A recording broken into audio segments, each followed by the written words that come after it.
而家嘅應用程式都用微服務同容器 Kubernetes 幫你有效嘅部署同擴展佢哋。不過 IT 團隊喺嘅動態同分散嘅環境下，好難獲得全面嘅可視性。工作負載成日都冇變，數據分散佢嘅唔同系統度，你會睇唔到成個基礎設施發生緊咩事，咁樣會拖慢效能調整，解決問題都要用多啲時間。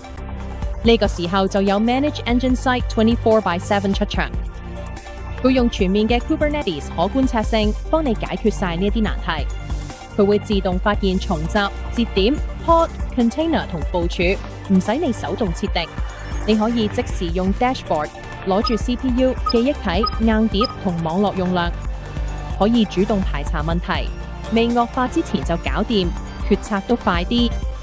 但係仲有更多嘅功能，Site 24/7會偵測錯誤設定，仲會俾建議你點樣優化 Kubernetes 嘅資源使用、效能同安全。佢就可以提升成本效益、可靠性同營運穩定性，非常適合要管理多個 Kubernetes 環境嘅企業。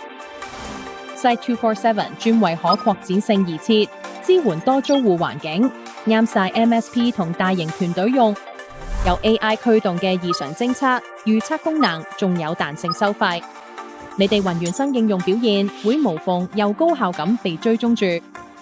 用 Manage Engine Site 24/7令 Kubernetes 監控變得簡單、可靠又易擴展。